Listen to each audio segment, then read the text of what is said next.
This issue can happen if you've removed the water tank while the machine starts up and sucks air into the system.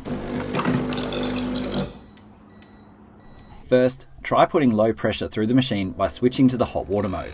With any luck, that will flush through the air bubble. If not, we'll be looking to remove the air bubble from within, or you might need to replace this flow meter. You'll need a vacuum with nozzle, number 2 Phillips head screwdriver, and a small pick or flathead to remove a plastic insert. First, start by removing the drip and accessory tray, water tank, and tamper. Unlock and remove the hopper, then unlock and remove the top burr. I highly recommend vacuuming the beans out first, otherwise you'll end up with this.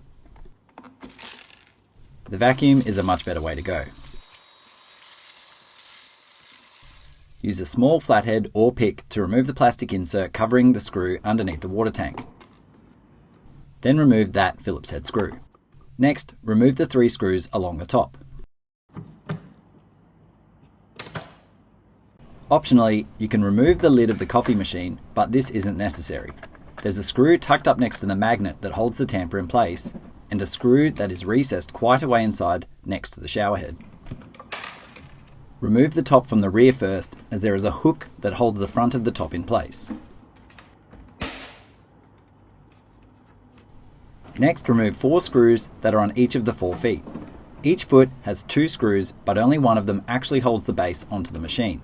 Don't stress about misplacing the feet as they are numbered, but you don't need to remove them as the second screw doesn't actually go through and only holds the foot in place, not the base onto the machine itself. Remove the other 2 side screws, then work the base of the unit off the machine. Start from the back again, as the front has some small tabs holding it into place. Pull the base down the power cord to move it out of the way. Now, removing the back is one of the 2 hard parts. There's 2 larger hooks on each side holding the bottom of the back in place. Try to move these clips out, but I've done this twice and haven't yet managed to do this without breaking those 2 clips. If you left the top on the unit, pull out the bottom of the base first so that it slides out from underneath the top. Resist the temptation to remove the sensor as the plastic is very brittle and snaps off. This part is a bit fiddly, but you want to get the cables out of the way so we can remove the flow meter. Next, remove the electrical connector, which has a hook on the right side or back of the connector that you'll need to push out of the way to release it. There are 2 hooks holding the meter in place, so you'll need to push these aside while working the meter out, which will also be pretty fiddly.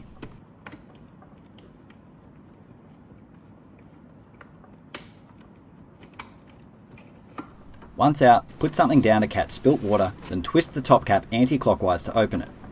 The magnetic meter should spin very freely, and if it doesn't or has lost its magnetism, it might need replacing. For my machine, I was able to fix the problem by filling the meter with water to remove the air gap. You can also pour water down the hole that the water reservoir is connected to fill the system.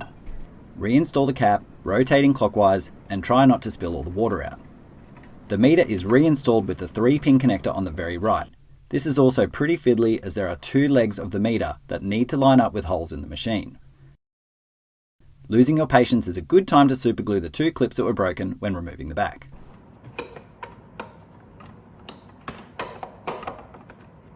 Once clicked into place, tuck away all the cables and reconnect the 3-pin cable. Click the back into place, reinstall the base, and reinstall all the screws.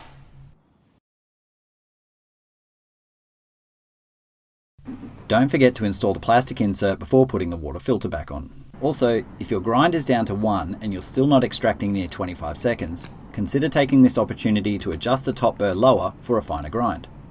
Pull out the clip pins, then rotate the burr to the setting you want. I have mine down to 1 on the burr and typically grind at 6 on the machine. Reinstall the top burr and the hopper, then run hot water again as a low pressure way to get water through the system. With any luck, you've saved yourself some money and a lot of time without your machine.